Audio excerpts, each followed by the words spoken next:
အားလုံးပဲမြင်လာပါဒီဗီဒီယိုမှာတော့ 3D interface တစ်ခုလုံးရဲ့ကျုံမျိုးကိုလိုက်ပတ်ကြည့်တဲ့ shortcut တွေအကြောင်းကိုပြောပြပေးပါမယ် Order Method Mode Drop Related View Image Shipping Okay အဲ့အောင်ကြည့်နေမယ်ကျွန်တော်ဒီကောင်လေးကိုခုဖြတ်လိုက်နော် Ship Image ဒီမြောက်ကုန်းလေးပဲယူလိုက်ဒီမှာလည်းပါနော် Order Method Mode Drop Okay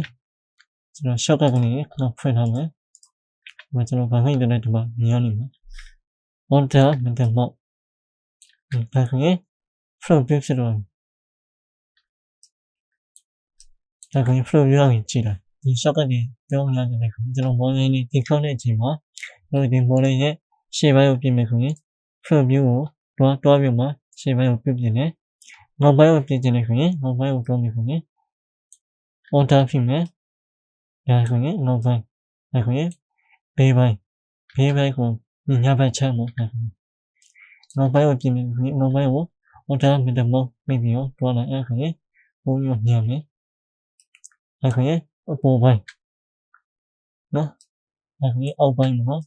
အဲ့လိုမျိုးကိုကြိုက်တဲ့ view ကိုကြည့်ပြီးတော့အောက်ပိုင်းပြင်မယ်ဆိုရင်အောက်ပိုင်း view ကိုတွားပြီးရင်ကျုပ်ပြင်လိုက်ဘေးဘက်ဆိုရင်ညာဘက်ဆိုရင်ညာဘက်ကိုတွားပြီးညာဘက်ချဲ model ကိုပြုတ်ပြင်လိုက်အဲ့လိုမျိုးပြုတ်ပြင်လို့ရတယ်နောက်ထပ်တစ်ခု Control Order Q မနက်ပါနော်အတူတူပဲ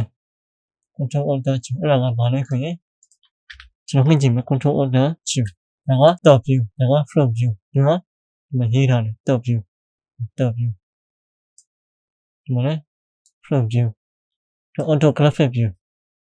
Orthographic View နဲ့ Perspective View ကိုကျွန်တော်နောက်တဲ့ video မှာကျွန်တော်ရှင်းပြမယ်နော်ဒီမှာဒါဆိုရင်တော့ Perspective View နော်ဒါက Right View ဒီဘက်ကောင်ကြည့်ရ view ဒီ Control Order ကျုံရင်အဲ့ view တွေမြင်ရတယ်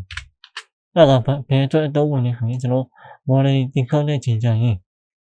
top view ကိုပြင်မယ်ဆိုရင်ဒီ top view ကိုပြင်လိုက်ဒီ perspective view ကကျွန်တော်ကြည့်တဲ့ view ကိုခွဲပြီးတော့ model ကိုပြန်ပြီးကြည့်တဲ့ view ကျွန်တော် model ကိုပြုတ်ပြင်မယ်ဆိုရင်ကျွန်တော် orthographic view မှာပဲပြုတ်နေတာများတယ်များတော့ object orthographic view မှာပဲကျွန်တော်ပြုတ်နေကြတယ်အဲ့မှာ model ပြုတ်ပြင်မမားပါဘူးနော်ဒီ perspective view ကတော့ဆွဲပြီးတော့ model ကိုလက်ပတ်ပြီးကြည့်နေတာဘယ်နေရာမှာဘာလို့လိုအပ်တယ်ကိုကြည့်တယ်အဲ့ဒါကို control order ကျုံပဲပြန်ထွက်ကြည့်မယ်အဲ့ဒါကိုမကူနိုင် perspective view တိုင်းပြန်ဖြစ်လို့ကျွန်တော်ဒီလို view မှာပြင်လို့ရတာရတယ်အဲ့ကြတော့ကျွန်တော်၄ပိုင်းခွဲရမှာဒီကောင်ခွဲမှာဒီကောင်တစ်ပိုင်းနှစ်ပိုင်းသုံးပိုင်းဒီခုနပြောတယ်ပဲဒီမှာ top view နော်ဒီမှာက front view okay ဒီကောင်က right view ဒါ perspective view နောက်အောင်အတူတူပဲကျွန်တော်တို့ဒီမျိုးကျွန်တော် interface တွေကိုခွဲပြီးတော့ order mode နဲ့ပြင်လို့ရတယ်ဟုတ်ခုနကလည်း control order ကျုံနေတယ်ပြင်လို့ရတယ် control order ကျုံကိုဒီမှာမြင်ကြည့်နော်ဒီ interface မှာ control order ကျုံမြင်ကြည့်ဒါဆိုရင်တော့ဒီ interface မှာတော့လည်း၄ခုထပ်ဝင်သွားတယ်ဒီမှာလည်းတော့ control order ကျုံနော်၄ခုထပ်ဝင်သွားနော်ဒီမှာလည်း control order ကျုံcontrol order ကျုံဘယ်လိုတိတ်ပဲနေဆိုတော့ interface တစ်ခုနဲ့ကိုပဲ၄ခုထပ်ခွဲပြီးနေကျွန်တော်ဒီမျိုးနောက်ရှောက်ခံပြီးတော့ဒီမျိုး interface တွေတစ်ခုချင်းခွဲတော့မျိုးတော့ flow မျိုးတော့အဲ့လိုမျိုးတော့မလို့တော့၄ခုကိုတစ်ပြိုင်တည်းခွဲပြီးနေတာကျွန်တော်ဒီ interface လေးပြန်ပေါက်လိုက်အောင်နော်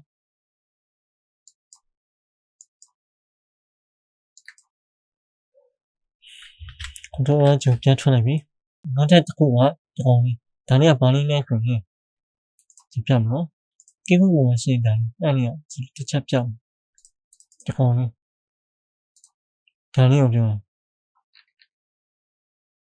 ဒီအဝါကချဲထားရတယ်နော်အဲ့လိုရှင်းရင်အကောင်ကြီးတွဲမိမယ်နော်အဲ့ဒါရှင်းရင်အကောင်ကြီးတွဲမိရင်ဘာဖြစ်မလဲတွဲမိလိုက်တာနဲ့ကျွန်တော်ဒီမျိုးလေးရွေ့မိမယ်နော်ရွေ့ရချင်မှာကျွန်တော်နောက်ကပြောထားတယ်နော် WASD ဟောဘာလဲဆိုရင်ကျွန်တော်ခင်းသမားတွေအတွက်ခင်းစောလေးတွေအတွက်ဆိုတည်နေမယ် W ကအရှင်းကိုတွားတာ A ကဘယ်ဘက်ကို S ကနောက်ဘက်ကိုပြန်လာတာ D ကညာဘက်ကို E ကအပေါ်ကိုကျွန်တော်အောက်ကို Okay ရှစ်哦，အဲ့ဒီကောင်လေးကိုနာမည်ဘယ်လိုခေါ်လဲဆိုတော့ upgrade ဆိုတော့မသိဘူးပါတော့ပါ1.9 မှာပါမယ်access grade လို့ခေါ်နော်အဲ့ကောင်လေးအဲ့တော့ကျွန်တော်ပြောမယ်အဲ့တော့ရှင်းရင် access grade နှိမ့်လိုက်မယ်ပြီးရင် W နဲ့ဒါဆိုရင်ညောင်းလေးကိုငါးလေးကတ်လာပြီနောက်ဆုံးမယ်ဆိုရင် S နဲ့ဆုံးတယ်A ဆိုရင်ဒီကဒီလိုတွားလာကျွန်တော်ဘယ်ဘက်ကိုတွားလာပြီးရင်ဒီကညာဘက်ကိုပြန်တွားလာကျွန်တော်မြန်ခြင်းရင်10ဖြစ်မြောက်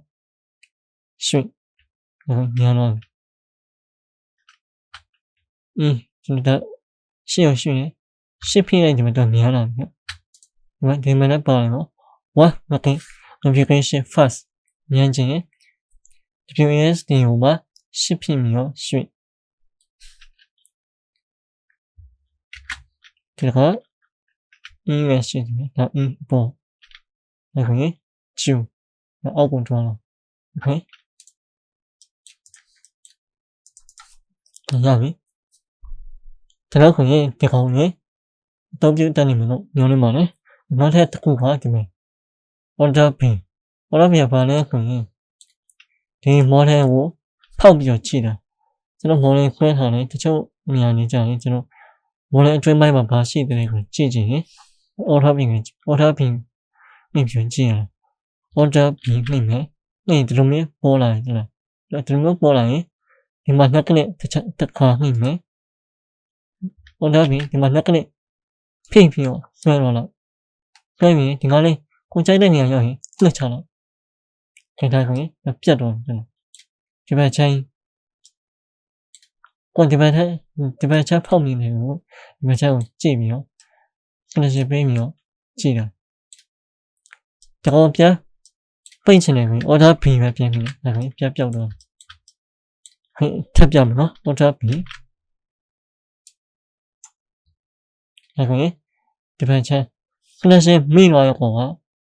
ကျန်ခဲ့နေကလစ်မမိရကောင်ကပြတ်ထွက်သွားတယ်နော်ဒါဆိုရင်ဒီလိုမျိုးတွေ့ရအတွင်းပိုင်းမှာဘာလို့ရှိတယ်လဲဆိုတာဝင်ကြည့်လို့ရတယ်ခင်ဗျပြန်ဖြတ်မယ်ဒီကအောက်ပိုင်းကြည့်ကြည့်မယ်နော် order pin အောက်ပိုင်းဟုတ်ပြီနော် order pin အပေါ်ပိုင်းကိုကျွန်တော်အပေါ်ပိုင်းအတွင်းပိုင်းမှာဘာလို့ရှိနေလဲကြည့်ကြည့်မယ်ဒါဆိုရင်မြန်ကြည့်လို့ရပြီနော်ပြန်ဖြုတ်ချင်တော့ order pin ပဲပြန်ခိုင်းတာနော်